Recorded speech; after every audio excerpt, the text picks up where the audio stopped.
फर्क होता है सर। जैसे किसी व्यक्ति विशेष का फर्क होता है, मेरी सोच कुछ और है, उनकी सोच कुछ और है। तो अगर सारे लोग कहीं पे अगर एक साथ एकत्रित हों, क्योंकि प्रशासनिक अधिकारी जब किसी परेशानी को झेलता है, मुझे ऐसा हमारे कार्यक्रम में कोई बाधा कम, लेकिन बाधा मैं कर सकता हूँ। 77 साल की उम्र हो गई, 17 साल हो गया सड़क बने हुए। अब आप ये सोच हम क्या गलती कर रहे हैं, और सही भी मेरे भाई हो, लेकिन वहाँ कुछ नहीं।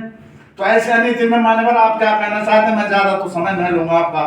आपका धन्यवाद है जो आप यहाँ तक आ गए हैं। मुझे पूर्ण विश्वास दीजिए आप सड़क खुदवा। वैसे तो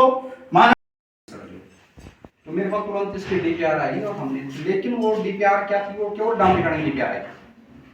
और डामरीकरण डीपीआर आई तो हमने बोला, मैंने कहा ये डामरीकरण तो हम कर देंगे जो सड़क बनी है, लेकिन फिर स्थितियाँ वही होगी कि आगे पीछे बातें हुई वो आ तो, लेकिन सरकार का पैसा गड्ढे में डाल। तो मैंने कहा हम इसको गलत डीपीआर भेजेंगे चाहे कुछ हो जाए। फिर हमने अपने इस हिसाब से।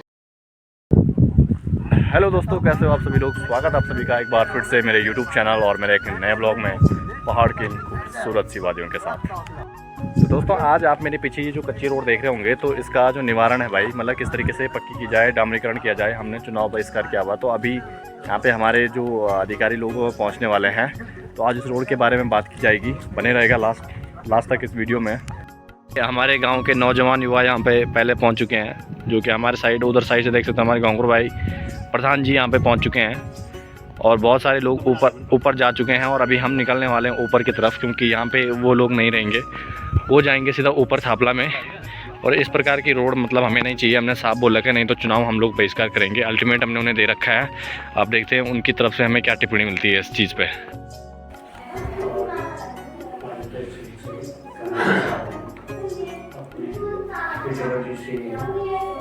और हमारे ग्राम पंचायत से जितने भी यहाँ पर वहाँ पे थोड़ा दरवाजा बंद कर दिया और आप लोगों का हार्दिक स्वागत है यहाँ पर। तो जो हमारे मुख्य मांग तो आपको पता है कि हमारी एक सूत्रीय मांग है कि ये मोटर मार्ग है, आप उसी से आए और देखिए आपने बोले कि क्या आवश्यकता था। और ये वर्षों से कैसे चल रहा है, इसलिए सभी लोगों की यहाँ पर हमारे कार्यक्रम में कोई बाधा कम, लेकिन बाधा मैं कर सकता हूँ। 77 साल की उम्र हो गई, 17 साल हो गया सड़क बने हुए। अब आप ये सोच हम क्या गलती कर रहे हैं, और सही भी मेरे भाई हो, लेकिन वहाँ कुछ नहीं। तो ऐसे अनिति में मान्यवर आप क्या कहना चाहते हैं? मैं ज्यादा तो समय नहीं लूंगा आपका धन्यवाद है जो आप यहाँ तक आ गए हैं। मुझे पूर्ण विश्वास दीजिए आप सड़क खुदवा। वैसे तो मान्यवर मेरे गाँव में सड़क नहीं है, डोडक में बिल्कुल नहीं है। जहाँ ग्राम सभा है, जो हमने पहला सर्वे किया था, उस सर्वे में आपकी सड़क नहीं आई। हम अपने नौकरी से ले गए, हम वहीं पर बैठे रहते और इन्होंने जो पहाड़ खोदने वहां शुरू कर दी। आज आपने देख ली हालत कैसे, तो आप बस लाए हैं। और अब यहाँ पर देखिए साहब, आप हो कि आप उसको कहेंगे अपने दिल से कि भाई आप आंदोलन क्यों कर रहे हैं, आप पेटी बंद क्यों करा रहे हैं। आपके जो प्रतिनिधि हैं हमारे चुनाव अधिकारी, ये पैदल मार्ग क्यों दिखा रहे हैं अपने कागजों में। अब यहीं पर सोच है, आप तो पढ़े लिखे बुद्धिजीवी हैं, मैं समझता हूँ इसका तुरंत सॉल्यूशन निकाला जाए, नहीं तो कल परसों निकाला जाएगा बुरी ढंग से। आपको बहुत सही बात है। चीजों को नहीं होना चाहिए। अपने मिट्टी उठा के कोर्ट में डाल दी, तो ये जो है, जब हम शिकायत करते हैं तो पीडब्ल्यूडी की बात नहीं सुनती। नंबर एक हमने जो प्रस्ताव दिया था रास्ते का, पूरी रोड से कटिंग रास्ते पे आएगी, तो सारा रास्ता खत्म हुआ। हमने प्रस्ताव रखा, मेरे पास पड़ा हुआ है वो प्रतिलिपि, अभी मैंने ढूंढा तो नहीं चली जल्दबाजी में, लेकिन इसमें कोई विचार नहीं किया पीडब्ल्यूडी वालों ने। तो इस मान्यवर साहब इस चीज़ों को भी मत बनाओ लोगों को। ये पीडब्ल्यूडी वालों ने जो है, देखो इसकी बात की वो डामरीकरण हो गया, और ये हमारी जब इतने खड्डे बड्डे कर पड़ी हुई है। और हमारे जब हम एक ट्रक मैं वहाँ नहीं जा सकता हूँ, कच्ची रोड है। मैंने जम्मू से गाड़ी बुक की, प्राइवेट गाड़ी, तब जाके जो बहु कर रहे हैं जी। ये कंसर्न सर, हम हर कोई उसके लिए प्राइवेट गाड़ी जो करें क्या होता है। तो मुझे जो आपसे क्या करा हमारे में तो उठाए हम सड़ी विवाद, वो तो ठेकेदार की गलती है। नहीं देखो, ठेकेदार की गलती है, प्रशासन की गलती है। ऐसा है वो तो गाँव वालों की भी, जब तुम लोगों ने उस टाइम वो किया होगा वो भी हम ही जानते हैं। आप जरा सुन लो। ए बाबा और काम का जहाँ नहीं कुछ ना बाली, हमारी पैसा परेशानी याद जा रहा, जब हमारे बच्चे बीमार होती कोई बुढ़ा मन के बीमार हो दो, कई बहू को प्रसव हो दो, तो धर्म संकट हमारे यहाँ गाड़ी नहीं। रात को तैयार नहीं। बस ये दो गांव ऐसा गुजरा है ना कि बहुत ज्यादा अभी बहुत धर्म संकट का होते हैं। तो कोई भी गाड़ी वाला तैयार नहीं। पहले तो ऐसा है सर, इस प्रकार से हमने चुनाव बहिष्कार का अल्टीमेट दे रखा था। वो पीडब्ल्यूडी विभाग तो आ रहा था, बहुत अच्छी बात है। शायद अगर हमारी एसडीएम साहब आती तो ये हमारे बहुत अच्छा होता। हाँ नहीं, मैं इसलिए कहना चाह रहा हूँ क्योंकि अभी हमारा पास का एक ग्राम सभा थी जहाँ पे आप लोग पहले गए होंगे। वहाँ पे पूरा पुलिस प्रशासन, पूरी टीम वहाँ पे पहुँच रही थी। तो किसी भी गांव के साथ, क्योंकि ये क्षेत्र पूरा है, आप यहाँ के अधिकारी हो, एक गांव के साथ जो आप करते हो वो हर एक गांव के साथ होना चाहिए। क्योंकि अधिकारी का भी फर्क होता है सर। जैसे किसी व्यक्ति विशेष का फर्क होता है, मेरी सोच कुछ और है, उनकी सोच कुछ और है।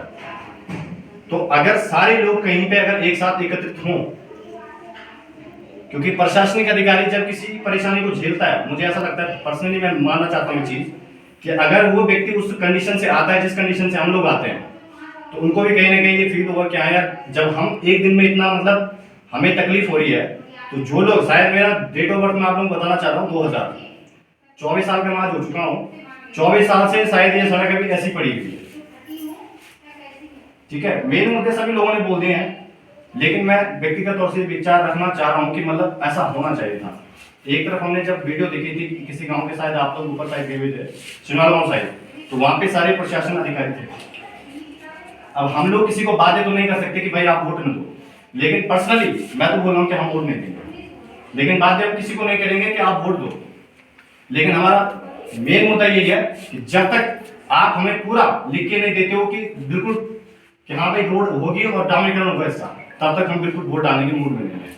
क्योंकि लोकतंत्र का सबसे बड़ा अधिकार होता है वोट, राइट टू वोट।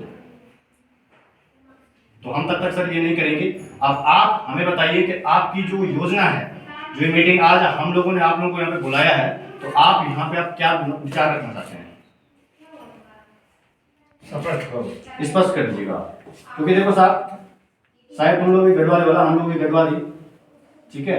आज का जमाना ये है कि देखो लोग चांद पे पहुंच चुके हैं, और हमारे गांव का अगर डामरीकरण नहीं होता है तो ये हमारे लिए खेल की बात है। हमारे नहीं, प्रशासन के लिए भी और विभाग के लिए भी, सीधी जो साफ बात, विभाग भी इस चीज में ये है कि अब देखो यहाँ पे कल जेसीबी वाला आया था, उसको हमने कितनी बार बोल दिया जहाँ पे आवश्यकता नहीं होती वहां पे ब्लेड न मारे, उसने मनमानी करके ब्लेड जहां मारे की पूरी जो लीक थी वो बिगड़ रखी है। अब 2 पहिया वाला जो बाइक लेके जाता है व्यक्ति, उसके लिए तो बड़ा संकट होता है। वहां पे 15 दिन कम से कम जो वो होती है उसको बनने में लगता है, जो लीक होती है उसकी, वो आ रहा है मनमानी करके जा रहा है। आप जो यहाँ पे लोकल कर्मचारी ये लोग रहते हैं, आप उनको भी एक बार वार्निंग तौर पे जरूर दें कि भाई इस तरीके से काम करें। अगर आते हो तो गांव में कम से कम एक प्रतिनिधि को फोन जरूर करें कि आज हम आ रहे हैं, आप लोगों के समक्ष हम भाई ये काम करेंगे। वो आ रहे हैं, जहाँ पे काम नहीं कर रहा है वहां पे चल दिए, अपनी दिहाड़ी मार दी, हाजिर लगा दी, चल दिए वो यहाँ से। ये काम मतलब ना। अब हम यहाँ पे भी मोदी जी को बोलेंगे कि मोदी ये नहीं कर रहा है, मुख्यमंत्री को बोलेंगे मुख्यमंत्री ये नहीं कर रहा, तो ये हमारी गलती है। कहीं ना कहीं अगर हम भारतीय नागरिक हैं तो हमारी भी रिस्पॉन्सिबिलिटी बनती है कि हम बड़े जो हमारे उत्तरदायित्व उस तरीके से हम काम करें। बाकी सर आप लोग अपने हिसाब से जो आप रखना चाहते हैं हमारे सामने आप बता दीजिए। धन्यवाद। तो मेरे पास तुरंत इसकी डीपीआर आई और हमने, लेकिन वो डीपीआर क्या थी, वो केवल डामरीकरण की डीपीआर आई। और डामरीकरण डीपीआर आई तो हमने बोला, मैंने कहा यदि डामरीकरण तो हम कर देंगे जो सड़क बनी है, लेकिन फिर स्थितियाँ वही होगी कि आगे पीछे बातें हुई वो आ तो, लेकिन सरकार का पैसा गड्ढे में डाल। तो मैंने कहा हम इसको गलत डीपीआर भेजेंगे चाहे कुछ हो जाए। फिर हमने अपने इस हिसाब से इसमें निरीक्षण कराया, आप लोगों को चीज़ें नहीं दिखती है, पब्लिक को चीज़ें नहीं दिखती है, और इसके अलावा इसमें जो दूसरा भी निरीक्षण कराया। वो सब जब हमारे एस साहब यहाँ पे आए थे, लगभग सितंबर माह में आए थे, 20-22 तारीख के आसपास जो है, तो उन्होंने भी इस पर फिर मैंने सारी निरीक्षण टिप्पणी आपको लिखनी पड़ी, क्योंकि इसके अलावा अलाइनमेंट बदला जाना संभव नहीं है। उसी में उनको जो बैंड हमारे स्थिति है उसी में मतलब 1-2 फुट आगे पीछे करके और उसका चौड़ाई करके, तब हमारे को प्रॉपर उसकी कटिंग का वो नक्शे उस तरह से नहीं जाते, तो फिर वो शासन से आपत्ति में आ जाती है। अब ऐसे साथ उसमें निरीक्षण लगी है, उसमें 2-3 महीने हमारे कहने के नहीं थे, जो एक्सरसाइज हुई है उसमें हमारे 2-3 महीने उसमें हमारे लगे। यानी कि हमारा जो पहाड़ कटान का कॉस्ट 2.5 लाख 3 लाख रुपये किलोमीटर हो, तो उसमें जो है इसमें कम से कम 7-8 लाख रुपये किलोमीटर होता है। कहना है कि हम उसकी आलोचना करने के लिए, आलोचना करने से हमारे कैसे कर सकता है? वो तो हो सकता है वो हमें कहते तुम वोट दिया तुम मेरी आलोचना तो करा, लेकिन आप वोट देते हैं तो मैं आपकी ताकत बता रहा हूँ कि आप अपने उसका कंठ पकड़ बोल सकते हैं तेरे को हमने परसों वोट दिए तो क्यों नहीं हमारी बात सुन रहे? किसी को भी, चाहे हमारा सांसद है, चाहे हमारे मान्य विधायक है, चाहे जो भी हमारे मंत्रीगण है, तो आप वहाँ पे कह सकते हैं कि हमने जो वोट दे रखी है, यानी कि आपका उसका इन्वॉल्वमेंट है उसको बनाने में। जिस पेड़ को लगाया आपने उसका आपका इन्वॉल्वमेंट है। अब आपने पेड़ लगाया तो उसको ना आपने खाद डाली, ना पानी डाला, ना वो करी, तो आप किनारे बैठ गए। तो वो आप